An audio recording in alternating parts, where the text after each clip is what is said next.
साथियों, आज का दिन 29 जून बहुत ही ऐतिहासिक है हमारे पार्टी के लिए। हम प्रदेश अध्यक्ष श्री करण सोनकर जी को विशेष धन्यवाद दे रहे हैं। इनके अंदर यह जागरूकता और यह तन्मयता देखकर मुझे ऐसा लगा कि आज हमारे जन कल्याण पार्टी को एक सच्चा ब्रिगेडियर प्राप्त हो गया है, सेना का सच्चा सिपाही प्राप्त हो गया है। हम अभी तक पार्टी के संविधान को मजबूत बनाने में, लोगों तक पहुंचाने दो हाथ आ गए। हमारे प्रदेश अध्यक्ष जी और हमारी मैडम जी जिला अध्यक्ष के रूप में महिला मोर्चा को सशक्त करने में लगी हैं। ये दोनों टैलेंटेड लोग हैं और टैलेंट नेवर डाई, टैलेंट कभी दबता नहीं है। वो हर परिस्थिति में अपनी समाज को अपनी पहचान देता है। हम अध्यक्ष जी के विगत वर्षों में किए गए विशेष कठिन प्रयासों का, जो कि दिल्ली की पदयात्रा भी है, उसके लिए हम धन्यवाद देते हैं कि हमारे पार्टी को पहचान की जरूरत नहीं है। मैं यह बताना चाहूंगा कि जब माननीय मोदी जी प्रधानमंत्री बने थे, उस समय हमारे अध्यक्ष जी ने दिल्ली तक यात्रा करके उनको अपना मैसेज दिया था और वहां रह करके यह बता दिया था कि आपके बीच में एक अच्छे विचारों वाला नेता आ चुका है। और जन कल्याण पार्टी का गठन एक ग्रामीण परिवेश में मध्यम वर्ग परिवार के एक ऐसे नेता के द्वारा किया गया जिसने जन्म से कठिनाइयों और गरीबी को झेला है। आज हम लंबे चौड़े भाषण देते हैं, एयर कंडीशन होटल में बैठते हैं और बड़े बड़े पार्टियों की मीटिंग को देखते हैं। दोस्तों, हम किसी गरीब की समस्या को तभी समझ सकते हैं जब हम उस वातावरण में रहें। अगर हम धूप छांव नहीं देख पाएंगे तो हम गरीबों की समस्या को नहीं समझेंगे। वर्तमान समय में एक चीज मैंने महसूस किया है कि आज धन और बल का प्रदर्शन नेताओं के लिए बहुत ही परिहार्य हो गया है। और साथियों, राजनीति को जनता के अंदर, जनता के दायरे में जो जनता का सोच है वह नेताओं के प्रति बदलता जा रहा है। मैं आपको यह कहना चाहूंगा, मैं अभी विगत दिनों लोकसभा फूलपुर से नामांकन किया। मैं कई गांवों में गया हूं और लोगों की धारणा को देखा हूं। लोग नेताओं से दूर भाग रहे हैं। क्यों दूर भाग रहे हैं? इसका एक रीजन है कि नेताओं के जो दो व्यवहार, डबल फेस, जिसको कहा जाता है डबल फेस, दो चेहरा, जो जनता जान गई है। और आने वाले समय में यह बहुत बड़ा मुद्दा, बहुत बड़ी समस्या हमारे नेताओं के लिए होने वाली है।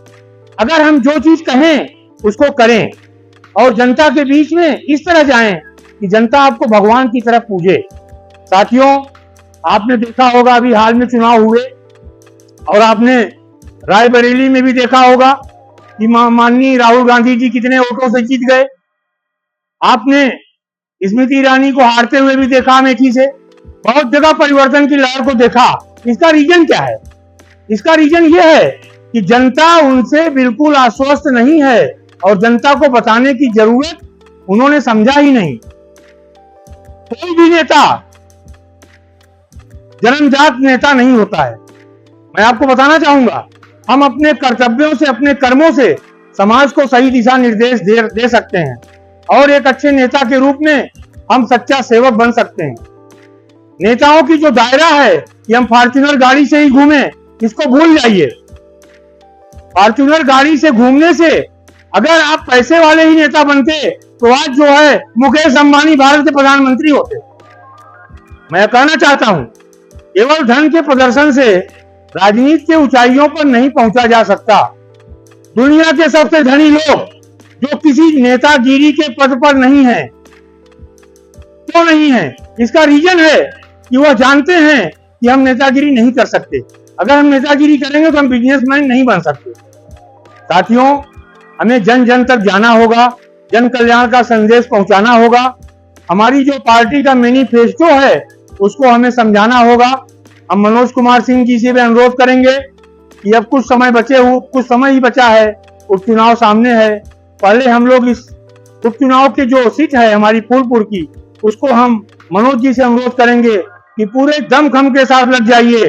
जीवन में यह मौका आपको भगवान ने दिया है कि आप विधानसभा में जन कल्याण पार्टी के परचम को लहराइए। हम अपने साथी अजय कुमार शुक्ला जी, माननीय महासचिव जी, और हमारे जितने नए साथी हैं सबका आभार व्यक्त करता हूं। और सबसे ज्यादा आभार मैं करण सोनकर जी का करता हूं, जिनकी सोच है। मैं अपने इस भाई से अनुरोध करता हूं कि महीने में एक बार जरूर इस तरह की मीटिंग होती रहे और उसमें सभी लोग उपस्थित जरूर होइए। डेट आप जो है अपनी सहमति दे सकते हैं, जिस दिन आप खाली रहेंगे उसी दिन प्रदेश अध्यक्ष जी मीटिंग रख सकते हैं। और मैं यह भी अनुरोध करूंगा कि हमारे राष्ट्रीय अध्यक्ष जी को बार बार परेशान न होना पड़े। राष्ट्रीय अध्यक्ष जी को हम कम अगर बुलाएंगे तो इनका महत्व बहुत ज्यादा बढ़ जाएगा। इन छोटे मोटे कार्यक्रमों में हमारे प्रदेश अध्यक्ष और जिला अध्यक्ष ही संभालें। राष्ट्रीय अध्यक्ष को हम हाईलाइट करेंगे तब जब हमारी जनसंख्या 500-1000 की हो, तब राष्ट्रीय अध्यक्ष का रुतबा समझ में आएगा। और मैं यह जल्द ही कोशिश कर रहा हूं कि फूलपुर उपचुनाव की एक सभा 1000 लोगों की कम से कम हमारे मनोज जी के सौजन्य से होगी। धन्यवाद साथियों, जय जन कल्याण।